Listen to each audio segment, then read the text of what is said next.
Ahead of the budget, great emphasis is placed on the extent of the deficit.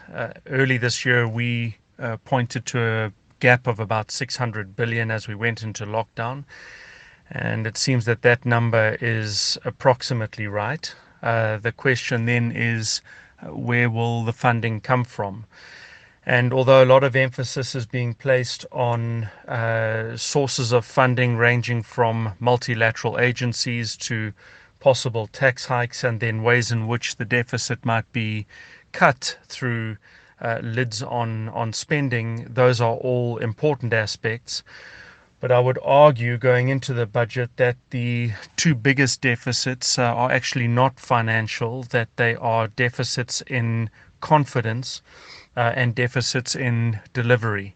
So I'd like to see a substantial emphasis placed on that.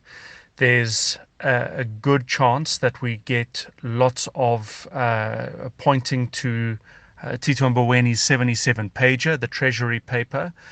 That is a really important signaler in terms of the way in which we're likely to go ahead from here in terms of policy, the potential for substantially restoring and recovering the economy, and the implication for job creation or inclusive growth. And then with that, you could make a whole bunch of read-throughs for different sectors, business performance, restoration of profitability, and so on. I wouldn't be surprised if there is a first turn in policy direction towards something that starts to look like a basic income grant.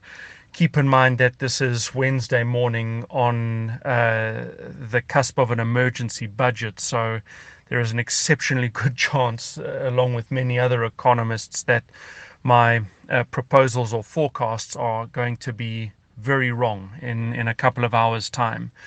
The other aspect that demands attention and I think will receive a lot of airtime is the state-owned enterprises, the restoration of financial and operational viability, recovery and governance, and so on. If we don't fix those, this is really just a deferral of an even deeper and far more anxious or anxiety-led discussion about the financial or fiscal state of South Africa.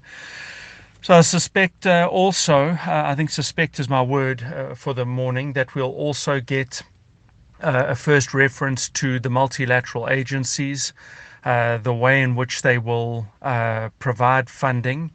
And if the multilateral agencies come in a more substantial form, then there is a good chance that that will also have a read-through for policy, because there's going to be more likely there will be an insistence on structural reforms that sit alongside or behind those multilateral agency funding arrangements, whether it's the World Bank, the African Development Bank, or the new development bank, the BRICS Bank.